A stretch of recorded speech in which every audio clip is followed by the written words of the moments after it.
Bienvenidos al tema 17 de nuestro seminario bíblico, histórico y profético del libro de Daniel. Hoy vamos a entrar en el capítulo 7 de Daniel y yo les invito a abrir en sus Biblias el capítulo 7 y aquí vamos a ver hoy una de las profecías muy sorprendentes que nos presenta la Biblia y en este caso el libro de Daniel. Y vamos a ver que básicamente la parte histórica del libro de Daniel terminó. A partir del capítulo 7 en adelante, básicamente todo es profecía. ¿Sabemos lo que es profecía? Ya lo hemos estudiado. Profecía es el futuro predicho. Y la historia es la profecía cumplida.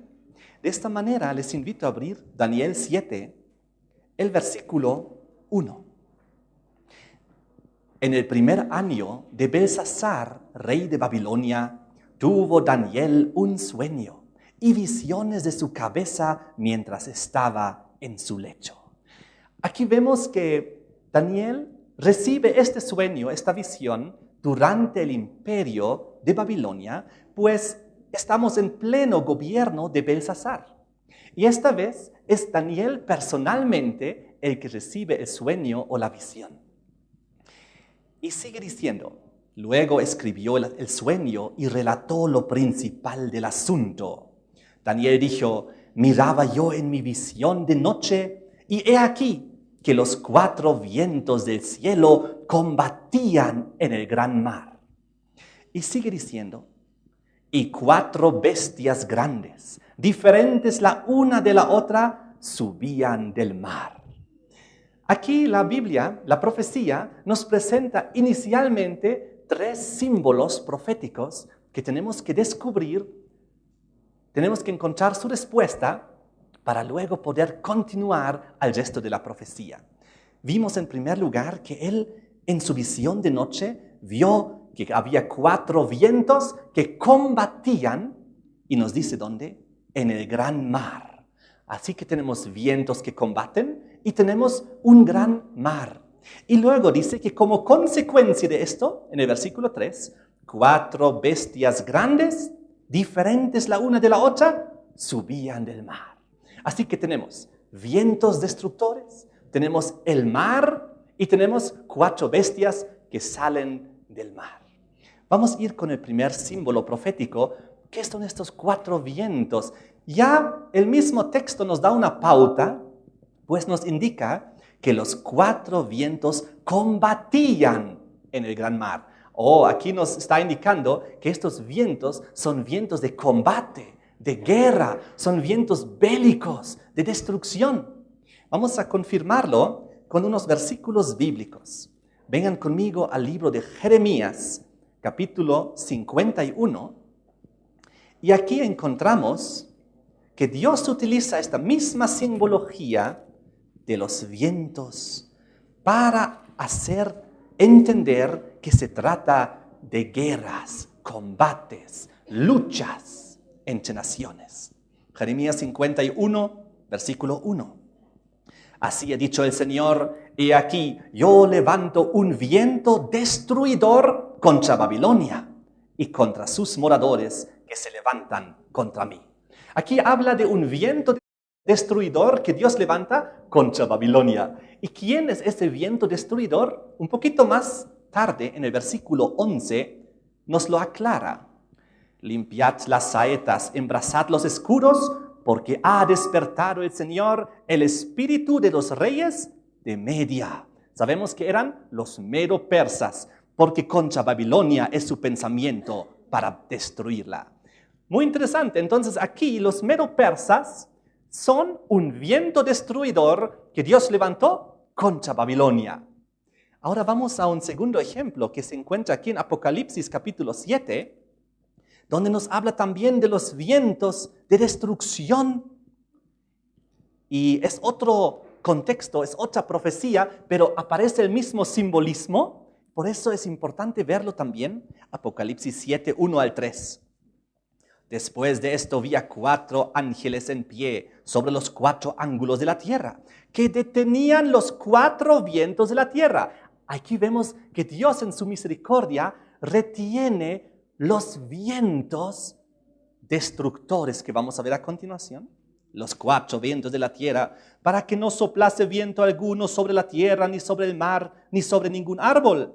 Vi también a 8 ángeles, un quinto aparece, que subía de donde sale el sol, tenía el sello del Dios vivo, y clamó a gran voz a los 4 ángeles.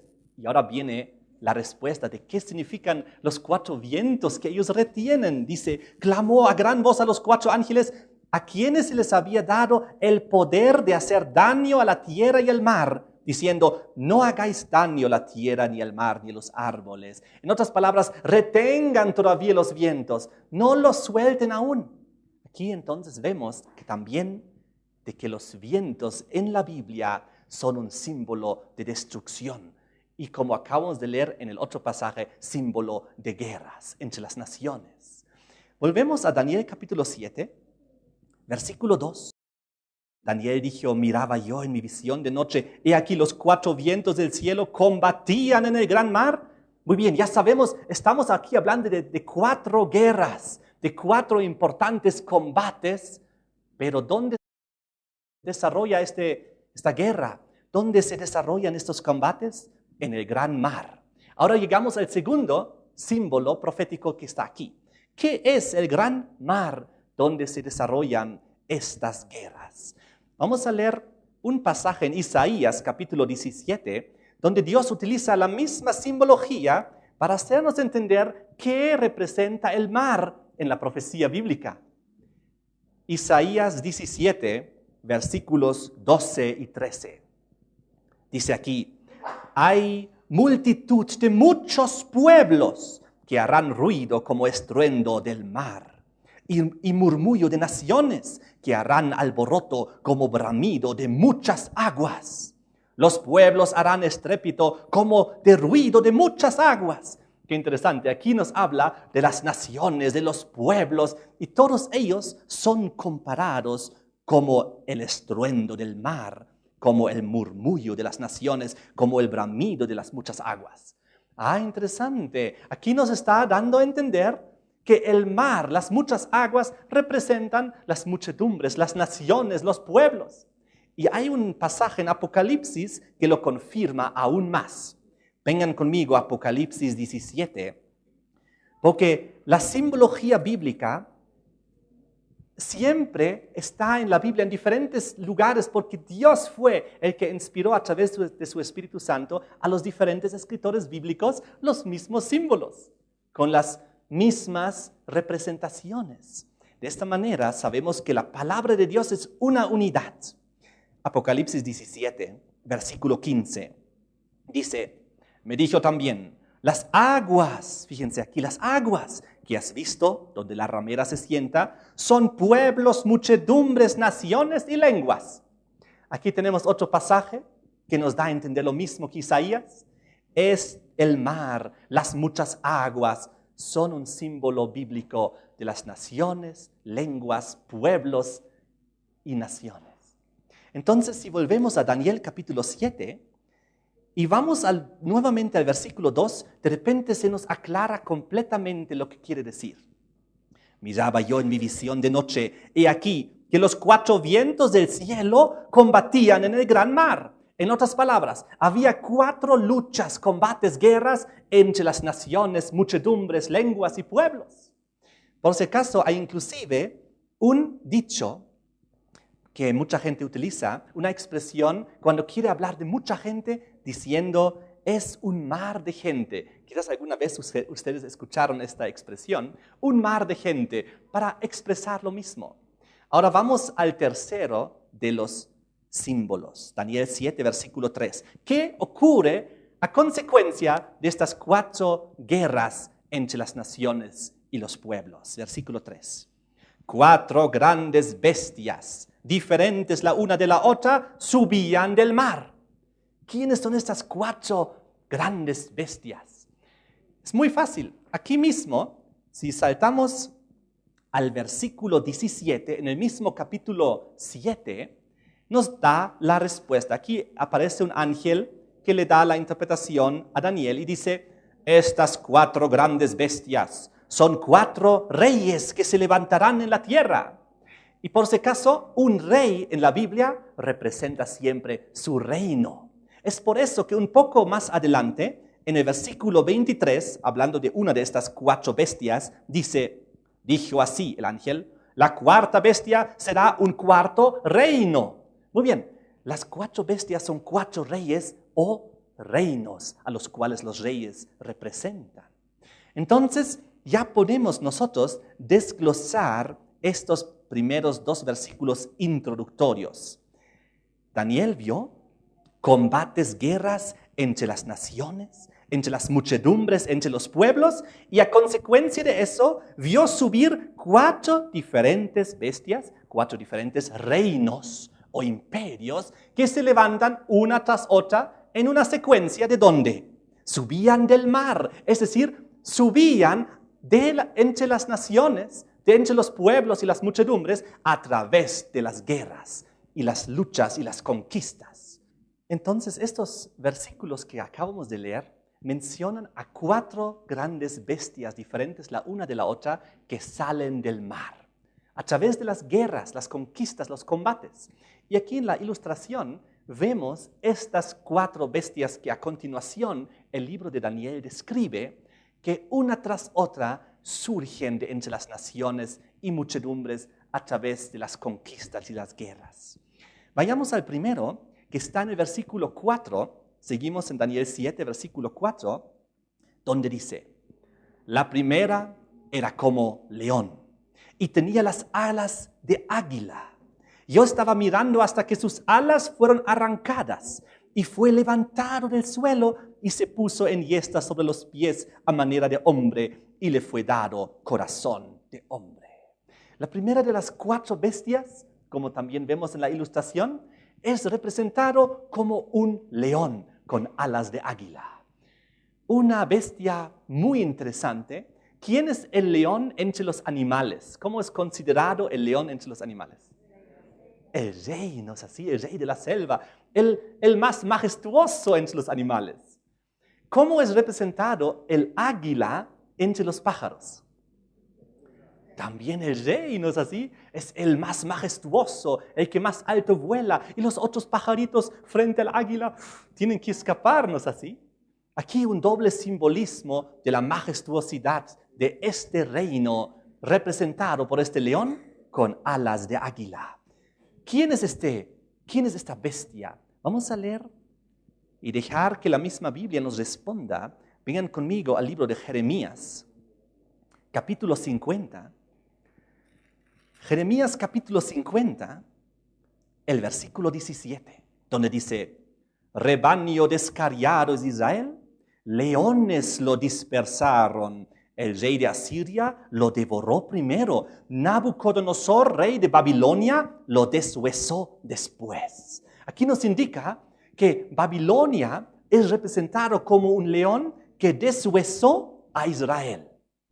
Pero en otro pasaje que vamos a ver juntos en Habacuc, este mismo poder que es Babilonia es comparado también al águila.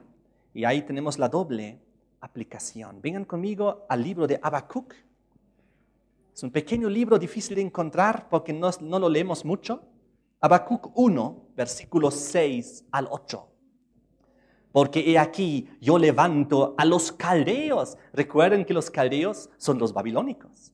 Nación cruel y presurosa que camina por la anchura de la tierra para poseer las moradas ajenas. Formidable es y terrible. De ella misma procede su justicia y su dignidad. Sus caballos serán más ligeros que leopardos, más feroces que lobos nocturnos. Y sus jinetes se multiplicarán, vendrán de lejos sus jinetes y volarán como ¿qué? Como águilas que se apresuran a devorar. Aquí los ejércitos de Babilonia son representados como las águilas. Aquí vemos entonces que la palabra de Dios representa a Babilonia por un lado como el león y por otro lado como el águila. Y no es de sorprenderse, porque en esta región había muchísimos leones también. Recuerden que Daniel fue lanzado ¿dónde? En el foso de los leones, porque eran muy comunes en esta región. Y no solamente esto, los arqueólogos que han ido a descubrir las ruinas antiguas de Babilonia han descubierto acerca de Babilonia muchas antiguas ilustraciones, mosaicos sobre las paredes con majestuosos leones. La misma entrada hacia Babilonia, la antigua Babilonia literal, donde reinaba Nabucodonosor, tenía como 120 leones en la entrada de piedra, 60 a cada lado, y uno para entrar a Babilonia pasaba por los 120 leones que estaban ahí. Babilonia era siempre representado por el león. También porque Babilonia es la más majestuosa de los reinos, de los imperios que nos presenta aquí el profeta a través de la inspiración divina de la secuencia de los imperios y de los reinos de la tierra. Quiero que ustedes recuerden que hemos estudiado que Babilonia, en el capítulo 2 de la profecía, era la cabeza de oro. ¿Recuerden? Y la cabeza de oro representaba el metal más valuable, el más costoso, el más sublime, el más raro. La cabeza de oro. Y ahora representado como un león, el más majestuoso entre los animales. Por lo tanto, Dios está ahora combinando los símbolos.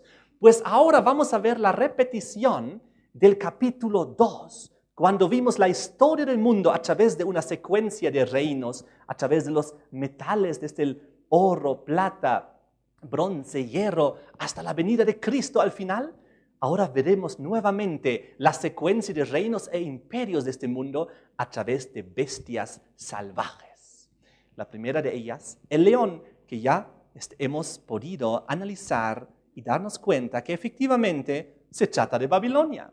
Les quiero mostrar aquí esta siguiente ilustración donde vemos el león con alas de águila. Y arriba en la otra ilustración vemos uno de los antiguos mosaicos que se han encontrado los arqueólogos en la antigua Babilonia literal.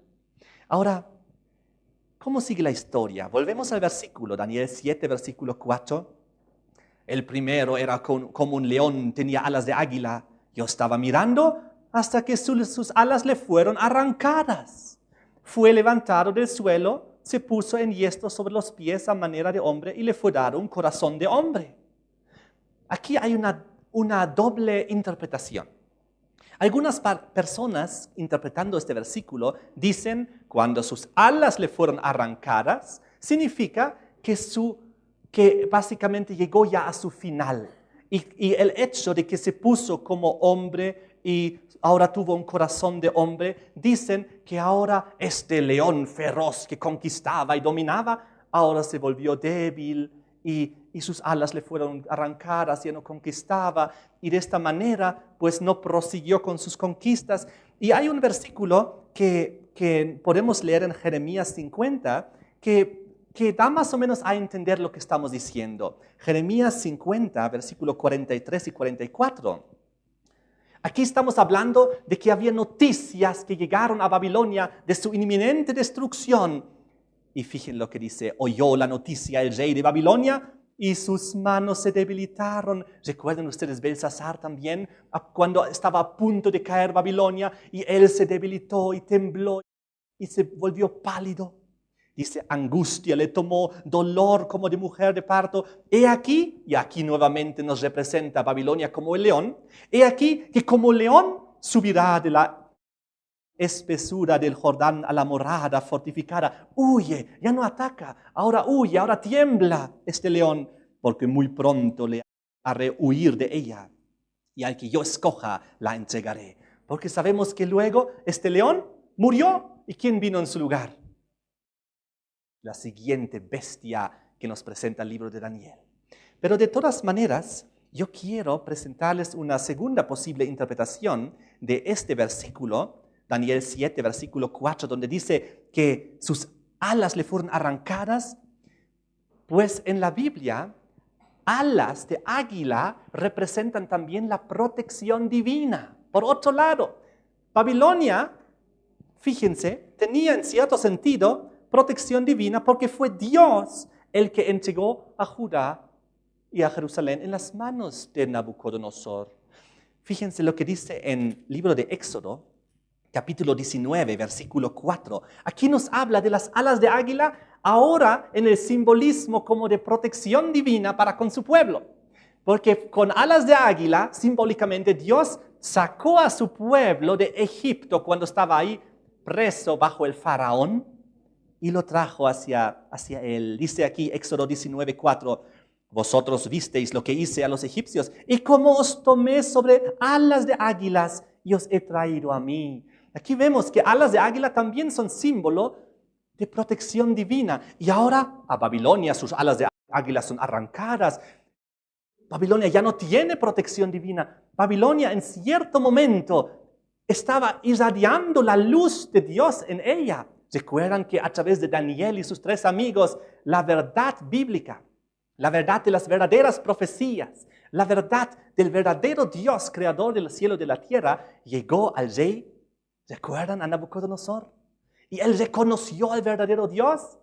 Pero ¿qué pasó cuando Nabucodonosor falleció y después de ellos vinieron varios reyes que no eran ya buenos y el peor de ellos, Belsasar, el último, que ya no tenía nada que ver, que rechazaba ya la verdad, rechazaba la verdadera profecía, rechazaba al Dios creador de los cielos y de la tierra? Fíjense lo que había ocurrido en aquel entonces. Vengan conmigo a Daniel 4. Pues cuando en Daniel 4 Nabucodonosor estaba en el poder, Dios le dijo que durante 7 años lo iba a humillar. Ustedes recuerdan, ya lo hemos estudiado en temas anteriores.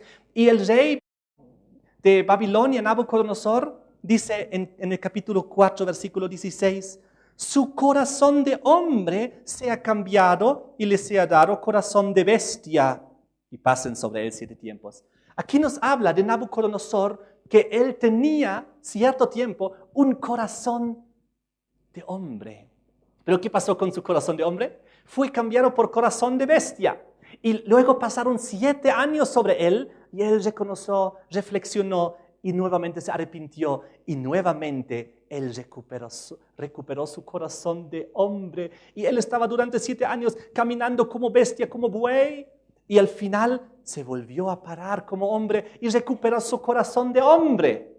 Y recuerden que Nabucodonosor durante ese tiempo se le crecieron de tal manera su cabello de que la Biblia dice en el versículo, vamos a verlo juntos, versículo 33, ¿cómo era su cabello? En la misma hora se cumplió la palabra sobre Nabucodonosor, fue echado de entre los hombres, comía hierba como los bueyes, su cuerpo se mojaba con el rocío del cielo, hasta que su pelo creció como ¿qué? Plumas de águila, y sus uñas como las de las aves. Pero al cabo de los 7 años se volvió a poner recto como hombre. Le fue devuelto un corazón de hombre y sus plumas de águila le fueron cortadas nuevamente, ese cabello que ya era como plumas de águila. En ese sentido, volviendo a Daniel capítulo 7, versículo 4, cuando habla de Babilonia, del león con alas de águila, y luego dice al final que sus alas le fueron arrancadas, que fue levantado del suelo, se puso enhiesto sobre sus pies a manera de hombre y le fue dado un corazón de hombre, parece también indicar aquí la historia personal de Nabucodonosor.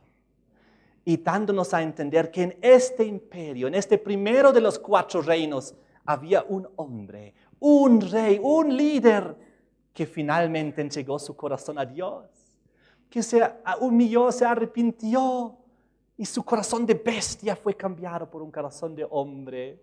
Y esas plumas de águila que tenía le fueron quitadas porque volvió a su normalidad, de su locura. Entonces posiblemente esta pequeña parte de este pasaje nos hable de la conversión de Nabucodonosor, dándonos algo bonito a entender entre todo el contexto bélico que estamos viendo. Porque ahora fíjense cómo sigue la historia. Ahora dice el versículo 5 de Daniel 7, he aquí otra segunda bestia.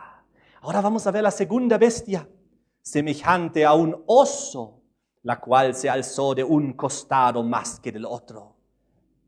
Tenía en su boca 3 costillas entre los dientes. Le fue dicho así, levántate, devora mucha carne. ¿Quién era este poder que vino y conquistó a Babilonia y hizo caer a Belsasar y su gobierno? Recordemos en el sueño del capítulo 2. Vamos a ver nuevamente la ilustración, que fue Medo-Persia, los brazos de plata y los pechos de plata que conquistaron la cabeza de oro. Eran los medo-persas que conquistaron Babilonia. Entonces, según esta secuencia, este oso tiene que ser Medo-Persia, que es el segundo en la secuencia. Y vamos a ver aquí en Jeremías 51 un versículo. Jeremías 51, ya lo hemos leído antes, versículo 11, donde dice que Dios despertó el espíritu de los reyes de Media, y sabemos que era la combinación de los medos y de los persas, porque contra Babilonia es su pensamiento para destruirla. Ahora, recuerden, aquí en Daniel 7, versículo 5, dice la Biblia que este oso se alza de un costado más que del otro.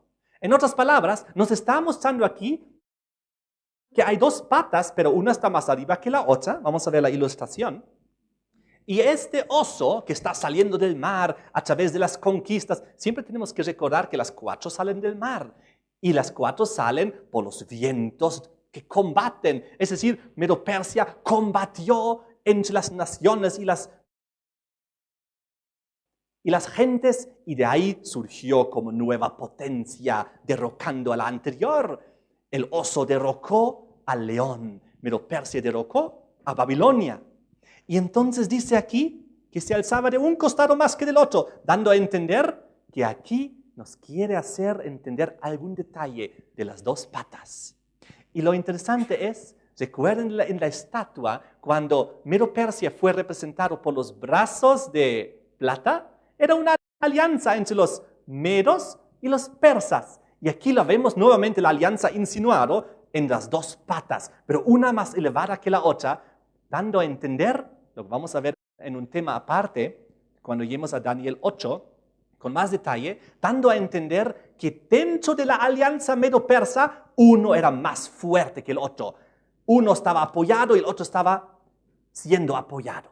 Porque cuando Medo-Persia comenzó, los medos inicialmente eran más fuertes, pero luego los persas llegaron a ser los mucho más poderosos dentro de la alianza, de tal manera que al fin hoy en día conocemos ese gobierno solamente como Persia. ¿No es así? Entonces, dice aquí que tenía en su boca 3 costillas. ¿Qué es lo que devoró este oso? Según la historia nos cuenta que los medo-persas, cuando hicieron sus conquistas, derrocaron 3 diferentes reinos. Uno ya lo conocemos, Babilonia, pero también derrocaron Lidia y también derrocaron Egipto. Históricamente los medo-persas derrocaron estos 3 reinos haciendo su gran imperio medo-persa. Es por eso que tiene las 3 costillas en su boca. Vamos al versículo 6, pues aquí nos presenta la tercera de las bestias. Después de esto miré, he aquí otra, semejante a un leopardo, con 4 alas de ave en sus espaldas. Tenía también esta bestia 4 cabezas, y le fue dado dominio. Ahora, recuerden nosotros, para guiarnos, según el sueño profético de Daniel 2, de la secuencia de los imperios según los metales, después de la plata de Medo-Persia, vinieron los vientres y el muslo de bronce, que representaba ¿a quién? A Grecia. Pues fueron los griegos que conquistaron a los medo-persas. Tal como hemos estudiado en el tema 10, con mucho detalle. Ahora no puedo volver a entrar en todo el detalle, pero ustedes pueden recordar el tema 10. Ahí está todo detallado, cómo los griegos derrocaron a los medo-persas. Ahora lo interesante es que aquí nos representa Grecia como un leopardo, versículo 6. Miré aquí, y aquí otra semejante a un leopardo, con 4 alas de ave en sus espaldas. Les pregunto, ¿quién nos quiere dar a entender esto? ¿Quién es el leopardo o qué característica especial tiene el leopardo entre los animales? Es el más veloz, es el más rápido. Y este concepto de que es veloz y rápido es reforzado por el hecho que tiene en sus espaldas 4, ¿qué cosa? Alas de ave. Vamos a ver aquí la ilustración. Aquí lo vemos. El leopardo con las 4 cabezas, con 4 alas de ave, dándonos a entender que es muy veloz, muy rápido. Y ustedes saben que un pájaro es muy difícil de agarrar, de atrapar. ¿Alguna vez han intentado atrapar un pájaro? Es casi imposible. Ni siquiera una paloma podemos agarrar. Entonces, aquí nos da a entender que Grecia, por alguna razón, es muy veloz, muy rápido. Y quiero leerles de que esto realmente se refiere a sus conquistas sin precedentes. Quiero leerles lo que la historia habla de Grecia en relación a la velocidad de sus conquistas. Aquí el libro Historia del Mundo, de Iberia, de Flenley y Witch, los historiadores. Y aquí en la página 146 nos habla acerca de las conquistas de los griegos de Alejandro Magno. Y dice, aquí vemos a Alejandro Magno en sus conquistas. Alejandro Magno siguió batiendo los generales y dice, con rapidez sorprendente. Los historiadores mismos se dan cuenta, con rapidez sorprendente. Oh, qué interesante. Vamos a ver qué dice este otro libro de historia acerca de este detalle. Este libro, Historia del Hombre, en la página 99, esto es de Alcides Parejas Moreno, página 99, y indica aquí también este detalle con las siguientes palabras. Los griegos derrotaron a los persas, dice. Alejandro se lanzó a la conquista del mundo y dice, en pocos años su imperio se extendía y luego da la explicación. En pocos años. Y este otro con rapidez sorprendente. Y hay otro historiador que les quiero leer, que está en este libro de Uriah Smith en la página 83, y él cita a un historiador llamado V.V. Tarn en su libro de la historia antigua de Cambridge, tomo 6, página 425 y 26, y donde dice aquí acerca de las conquistas griegas de Alejandro Magno. Era maestro en la combinación de varias armas. Enseñó al mundo las ventajas de las campañas de invierno, el valor de la persecución llevada hasta lo sumo y del principio que se expresa así: marchar divididos, pelear unidos. Su ejército iba generalmente en 2 divisiones, una de las cuales llevaba la impedimenta, mientras que su propia división viajaba con poca carga. Y la velocidad de sus movimientos era extraordinaria, dice este otro historiador. Se dice que atribuía su éxito militar al hecho de que nunca postergaba nada. Qué interesante cómo, y la Biblia, de antemano, siglos antes, dando a entender, vendrá un poder representado como un leopardo con 4 alas de ave. Pero ¿cómo sigue el versículo? Daniel 7, versículo 6, dice que este leopardo tenía también 4 cabezas. Aquí están las 4 cabezas en la ilustración. ¿Qué significa esto? El libro de Daniel, en el capítulo 8, nos da la explicación. Daniel 8, versículo 21, donde dice el macho cabrío, es otra profecía que vamos a estudiar en otro tema, pero voy a adelantarme. El macho cabrío es el rey de Grecia, y el cuerno grande que tenía entre sus ojos es el rey primero. Y en cuanto al cuerno fue quebrado, Alejandro Magno murió, sucedieron 4 en su lugar. Significa que 4 reinos se levantarán de esa nación de Grecia, aunque no con la fuerza de él. Porque cuando Alejandro Magno murió, a los 33 años de edad, en Babilonia murió. Después de una tremenda borrachera, después de una tremenda fiesta que él tuvo con todos sus generales por sus conquistas, con una tremenda fiesta babilónica, podríamos decir, una orgía, él se enfermó de fiebre. Los historiadores en cierto lugar dicen que él esa noche tomó varias veces el vaso del héroe, que era considerado un vaso de cerveza así grande de 4 litros, y lo tomó tantas veces que él mismo se mató. Dice la historia que en otras de sus fiestas, que eran tan tremendas borracheras, murieron amigos suyos, varios. Y él también al fin le tocó la misma suerte. Después de haber conquistado el mundo, en una borrachera ahí, le agarró una fiebre fatal, de la cual murió. Y cuando él estaba en el lecho de la muerte, hizo traer a sus generales.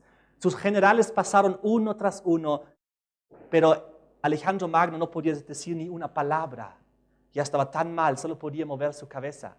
Entonces ni siquiera podía entregar el reino a nadie de sus generales. Y sucedió, cuando murió Alejandro Magno, había un hombre, se llamaba Antígono, que él intentó con todas las fuerzas mantener unido el reino, pero fracasó en una batalla en Ipso en el año 301, y entonces, pocos años después, el reino fue dividido entre los 4 generales más poderosos de los griegos. El reino fue dividido entre los 4 generales más poderosos de Grecia. Y les vamos a ver aquí cómo ellos subdividieron el reino. Aquí está la subdivisión de Grecia entre sus 4 generales. Y fue uno, Casandro, que tomó Macedonia y Grecia oeste. Luego el segundo general, Lisímaco, se tomó Tracia y partes de Asia. Luego había el tercero, Ptolomeo. Se agarró Egipto, Libia, Arabia y el sur de Palestina. Y había un cuarto general, Seleuco, que tomó Siria y el resto del dominio del oriente. Y de esta manera, tal como Dios había predicho en cada detalle, Grecia fue subdividido entre sus 4 generales, debilitado. Y entonces vamos a la siguiente bestia, Daniel 7, versículo 7. Después de esto miraba yo en las visiones de la noche. He aquí la cuarta bestia, espantosa y terrible y en gran manera fuerte, la cual tenía unos dientes grandes de hierro. Devoraba y desmenuzaba, las sobras hollaba con sus pies. Era muy diferente de todas las bestias que vi antes de ella y tenía 10 cuernos. Esta cuarta bestia, dice la Biblia, era terrible y espantosa. Era diferente a todas las demás porque le crecieron 10 cuernos en su cabeza. Y eso no tenemos que olvidar que es la última de las 4.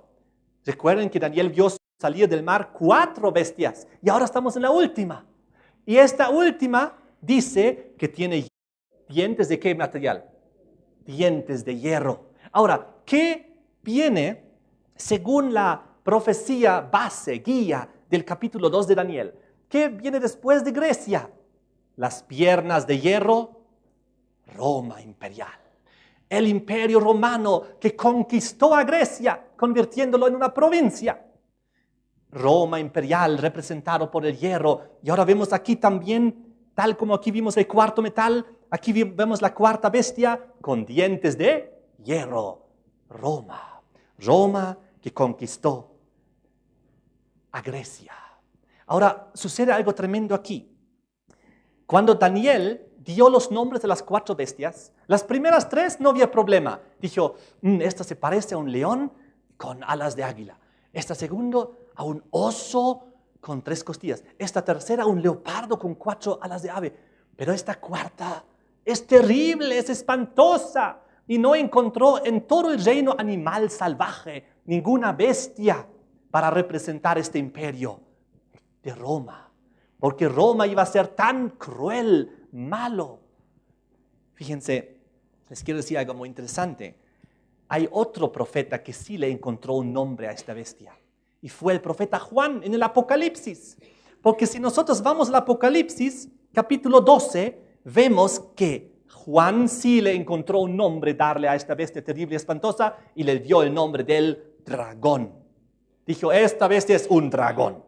Ahora, sabemos que en Apocalipsis 12, versículo 9, el diablo mismo es representado como el dragón. Y ahora, San Juan en Apocalipsis 12 representa aquel imperio romano como el dragón, como el imperio mismo del diablo, porque el más feroz, el más terrible de todos. Vamos a leer por qué podemos decir esto. Apocalipsis 12, versículo 1, nos habla de una mujer pura, vestida de sol. Algún rato vamos a estudiar esto en detalle. Dice en el versículo 2, sabemos que una mujer en profecía bíblica, ya lo hemos estudiado en temas anteriores, es una iglesia, una religión, un pueblo de Dios. Y esta es uno bueno porque está vestido del sol, símbolo de la luz divina, de la justicia divina, de la ley divina. Versículo 2, estando encinta, clamaba con dolores de parto en la angustia del alumbramiento. Esta mujer está a punto de dar a luz, está embarazada, alguien está por nacer. Ahora, de repente en el versículo 3, vemos, dice, un gran dragón escarlata. En el versículo 3, este gran dragón escarlata tenía 10 cuernos. Oh, igualito que en Daniel 7, esta cuarta bestia con dientes de hierro que tiene 10 cuernos en su cabeza que se le crecen. Aquí vemos ahora representado como el dragón. Y dice el versículo 4 al final, en la segunda parte del versículo 4, el dragón se paró frente a la mujer, la iglesia que estaba para dar a luz a fin de devorar a su hijo tan pronto como naciese. ¿Quién estaba por nacer? Jesucristo. ¿De qué mujer estaba naciendo?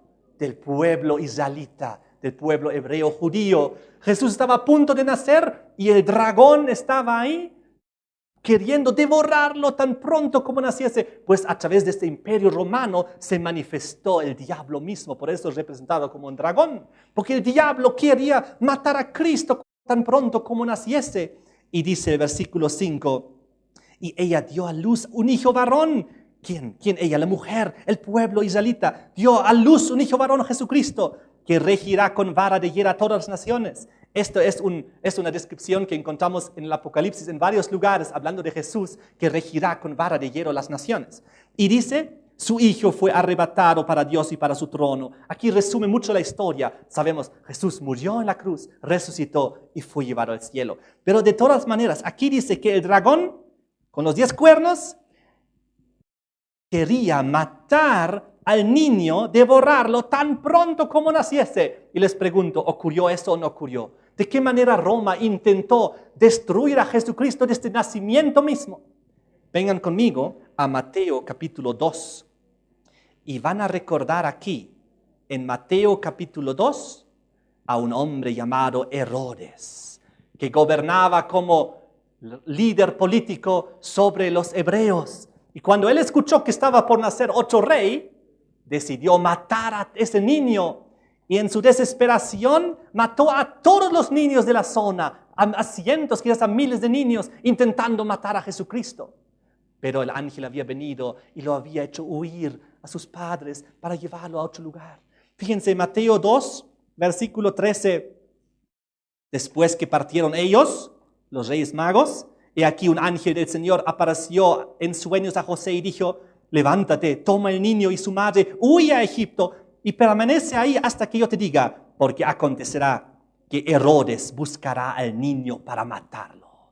El dragón, a través de la bestia terrible y espantosa representada por el diablo, por el dragón, quiso devorar al niño tan pronto como naciese. Y dice el versículo 16, Herodes entonces, cuando se vio burlado por los magos, se enojó mucho, mandó matar a todos los niños menores de 2 años que había en Belén. Pero Jesús ya no estaba ahí. Dios lo protegió, lo hizo con el ángel llevar a otro lugar para que pudiese huir de las artimañas diabólicas del dragón que estaba a través del imperio romano queriendo destruir a su hijo. Entonces, volvemos a Daniel capítulo 7. Ya sabemos el nombre de esta cuarta bestia terrible y espantosa. Es el dragón. Entonces, vamos a seguir analizando aquí. ¿Qué pasó con los 10 cuernos que tenía en su cabeza? Daniel 7, versículo 7, decía, la cuarta bestia terrible y espantosa, en gran manera fuerte, la cual tenía dientes grandes de hierro, devoraba y desmenuzaba las obras, hollaba con sus pies. Era muy diferente de todas las anteriores y tenía 10 cuernos. Porque este poder, esta bestia romana, le crecieron 10 cuernos. ¿Recuerdan ustedes en la estatua del capítulo 2? ¿Qué es lo que pasó con el hierro, de las piernas de hierro? Ellas continuaron, el hierro continuó a través de los pies, pero le fue anexado barro, porque el hierro simplemente continúa, Roma continúa hasta que venga la piedra que representa la venida de Cristo. Pero es mezclado con barro porque hubo un cambio, hay algún cambio en Roma. Hay algún cambio que vamos a analizar en otro tema. Pero lo que estamos viendo aquí es que los pies de la estatua, ¿cuántos dedos tenían? 10. ¿Por qué? Porque Roma imperial fue subdividido en 10 partes. porque Roma fue conquistada por las tribus bárbaras. ¿Se acuerdan? Aquí tengo las citas, pero por cuestión de tiempo no las voy a volver a leer. Las voy a poner en el texto escrito y también están en el tema número 10 que ya hemos estudiado. Todos los libros de historia, los que tengo aquí, todos hablan de que Roma cayó porque fue conquistada por las tribus bárbaras. Unito les voy a leer como ejemplo y los otros van a estar en el texto escrito. Fíjense aquí cómo cayó el Imperio Romano, página 120 de este libro de Historia del Hombre. A partir del siglo II, tribus bárbaras empezaron a movilizarse en las fronteras del Imperio Romano. Ya en el siglo IV constituyeron una grave amenaza. En el año 410 saquearon la ciudad de Roma. En el año siguiente, los hunos, pueblo asiático, se lanzó contra Roma. Y por último, el año 476, el jefe germano Odoacro obligó al emperador romano a abdicar, hecho que marca el fin de la Edad Antigua. Las tribus bárbaras se movían alrededor del Imperio Romano y lo conquistaron y lo hicieron caer. Y cuando cayó en el año 476, había exactamente 10 tribus bárbaras establecidas sobre el Imperio Romano. Los 10 cuernos, la subdivisión de la bestia romana en 10 partes. Y entonces, igual que en la estatua, las piernas de hierro y la subdivisión final del hierro y del barro mezclado en 10 dedos. Y hemos estudiado ya y lo quiero repetir una vez más. Vengan conmigo a Daniel 7, versículo 24. Cuando el ángel le explica a Daniel lo que significa, dice: los 10 cuernos significarán que de aquel reino, Roma imperial, se levantarán 10 reyes. Ya hemos visto, un rey representa su reino, 10 reinos, las 10 tribus bárbaras que se ocuparán el Imperio Romano, pero que son en realidad nacen de él y son absorbidos por él en última instancia, pues la bestia continúa. Porque los 10 cuernos son parte de la misma bestia terrible y espantosa. Los 10 cuernos, como vimos en Apocalipsis 12, son parte de ese terrible dragón que quería devorar al niño Jesús. Entonces, les quiero recordar quiénes eran estas 10 tribus bárbaras.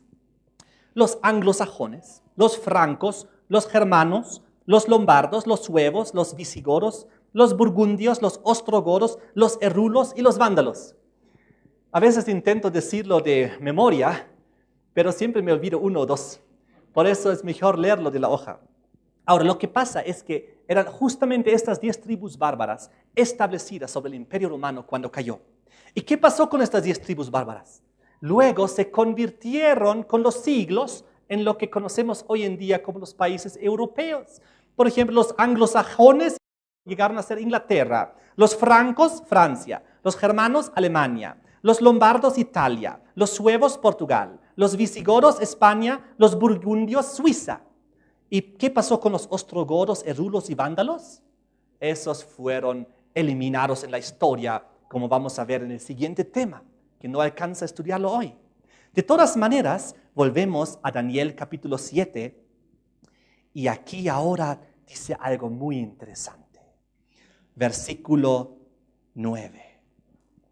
Estuve mirando hasta que fueron puestos tronos, y se sentó un anciano de días, cuyo vestido era blanco como la nieve, y el pelo de su cabeza como lana limpia. Su trono llama de fuego, y las ruedas del mismo fuego ardiente. Un río de fuego procedía y salía delante de él. Millares de millares le servían, y millones de millones asistían delante de él. El juez se sentó y los libros fueron abiertos. Aquí de repente la imagen de Daniel, su visión es elevada al cielo. Después de ver esas terribles 4 bestias, sobre todo la 4ª diabólica bestia, de repente su mirada es elevada al cielo y ve una escena de juicio. Y ve como Dios Padre, el anciano de días, se sienta. Millones de ángeles alrededor, y los libros se abren y dice, y el juez se sienta. Aquí vemos una escena de juicio. Comienza el juicio en el cielo. Entonces ahí vemos, por si acaso, una ilustración de cómo es Dios. Mucha gente dice, no, Dios no tiene una personalidad en el sentido física. Pero no, aquí nos indica que Dios es un anciano de días con un vestido blanco y con pelo de su cabeza como lana limpia. Fíjense, tenemos una descripción de Dios. Pero Él se sienta como juez, los libros se abren, millones de ángeles alrededor. ¿Y qué pasa a continuación? A continuación, nuevamente, la mirada de Daniel vuelve a la tierra, a los terribles eventos que hay aquí en este mundo, bélicos y malos. Y dice el versículo 11, yo entonces miraba a causa del sonido de las grandes palabras que hablaba el cuerno pequeñito que había surgido entre los 10. Porque en el versículo 8, cuando él contemplaba a la bestia romana que tenía 10 cuernos, decía, mientras yo contemplaba los cuernos, los 10 cuernos, he aquí otro cuerno pequeño salió entre ellos. Aquí una bestia número 11, es decir, un cuerno número 11 sale entre los cuernos, que es parte de la bestia romana. Y dice, delante de él fueron arrancados 3 cuernos de los primeros, los que acabamos de mencionar, ostrogodos, erulos y vándalos que desaparecieron en la historia, que vamos a ver en otro estudio. Y dice que, he aquí, que este cuerno pequeño tenía ojos como de hombre y una boca que hablaba grandes cosas. Y ahí fue donde la visión fue al cielo, al juicio, y luego retorna a la tierra, de nuevo a este cuerno pequeño, versículo 11. Yo entonces miraba a causa del sonido de las grandes palabras que hablaba el cuerno. Y ahora escuchen bien. Miraba hasta que mataron a la bestia. Ahora esta bestia romana muere. Y su cuerpo fue destrozado y entregado para ser quemado en el fuego. Es decir, aquí vemos algo muy interesante. Esta bestia, que es compuesto por el cuerpo de la bestia, más los 10 cuernos, más el cuernito pequeño que ha surgido ahí, que habla tan malas cosas, finalmente, después del juicio que se lleva a cabo en el cielo, es destrozado. Y lo interesante es que el versículo 12 sigue diciendo que habían también quitado a las otras bestias su dominio. ¿A cuál otras? Al león, al oso y al leopardo. Dice, pero les había sido prolongada la vida hasta cierto tiempo. Las otras 3 bestias anteriores, el león, el oso y el leopardo, dice aquí, también se ha quitado su dominio, pero les había sido prolongado la vida hasta cierto tiempo. Pero esta 4ª bestia no, su vida no es prolongada. ¿A qué se refiere esto? Significa que cuando Babilonia cayó, fue absorbido por Medo-Persia y de alguna manera siguió subsistiendo en Medo-Persia, asimilado ahí dentro. Cuando Medo-Persia cayó, el oso fue absorbido por Grecia y de alguna manera siguió subsistiendo ahí. Y cuando Grecia cayó, el leopardo fue de alguna manera asimilado y conquistado y integrado en el imperio romano. Y de ahí de alguna manera continuó con su influencia. Pero ¿qué pasó con el 4º reino? Con el terrible y espantoso, el relacionado con el dragón. Dice, a esta 4ª su tiempo no es prolongada, porque después de la terrible y bestia del dragón, Roma, en sus diferentes características que vamos a ver en el siguiente tema, cuando Roma finalmente cae, no hay otro imperio que la asimila, que la conquiste, que la integre, como ocurrió con los 3 anteriores. ¿Por qué? Porque Roma imperial y la Roma que surgió de ahí, que está vigente hasta el día de hoy, será, dice aquí Daniel 7, versículo 11, será matada, su cuerpo destrozado y entregado para ser quemado. ¿Dónde?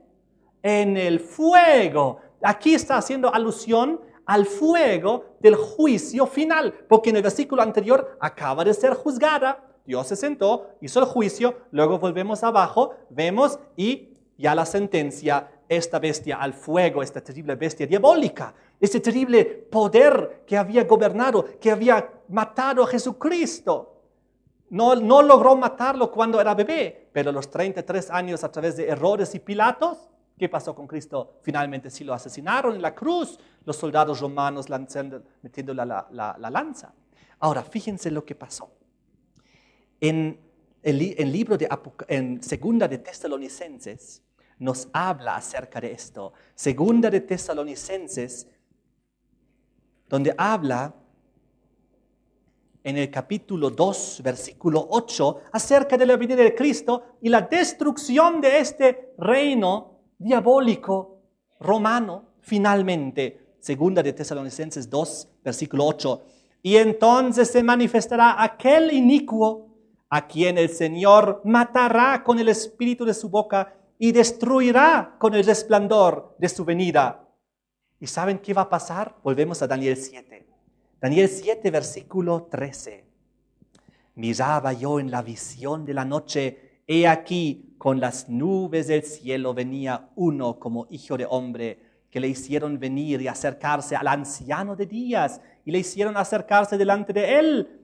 ¿Saben quién es este? Es Jesucristo. Y le fue dado dominio, gloria y reino, para que todos los pueblos, naciones y lenguas le sirvieran. Su dominio es dominio eterno, que nunca pasará, y su reino uno, que no será destruido. Y aquí explica acerca de la piedra de Daniel capítulo 2. Aquella piedra que representaba la venida de Cristo, que pone fin a todos los reinos terrenales de plata y de oro y de bronce, de hierro, y se establece el reino eterno de Dios, que nunca más pasará. Es por eso que esta bestia terrible, la cuarta, también su tiempo no es prolongada, porque no es absorbida por el reino de Dios. No, Dios le pone fin, la destruye, la mata con el resplandor de su venida y la lanza al fuego, tal como explica en Apocalipsis capítulo 19, donde finalmente en el versículo 20, Apocalipsis 19, 20, y la bestia fue apresada, y con ella el falso profeta,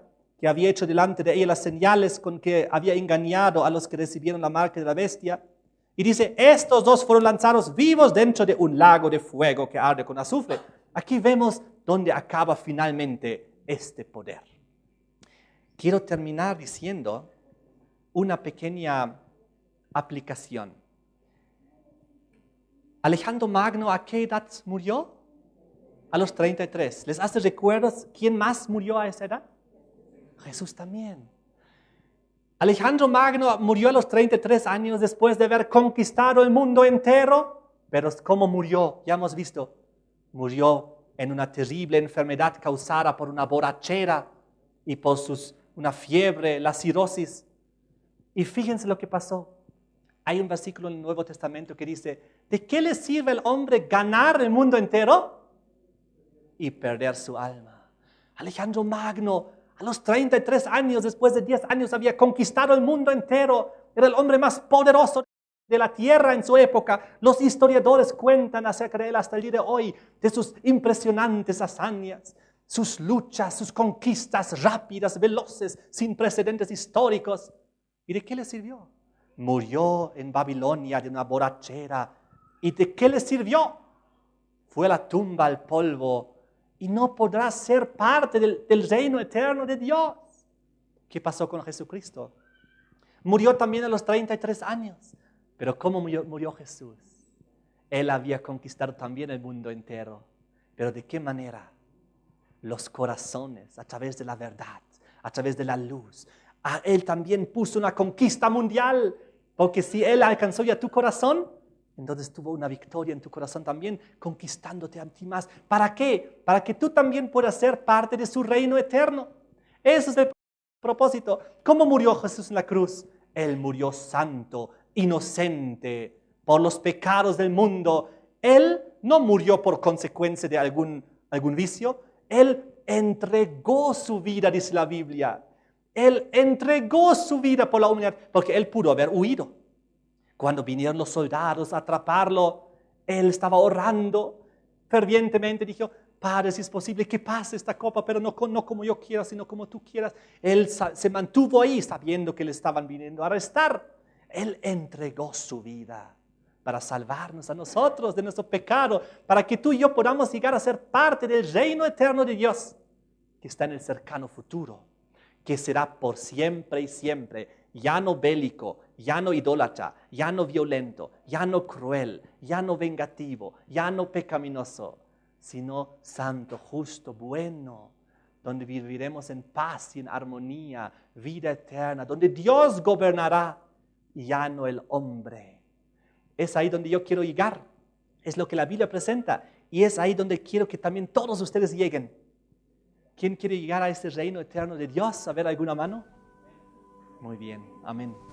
Espero que nadie quiera ser destruido con los imperios terrenales malos cuando venga el Señor Jesucristo. Amén.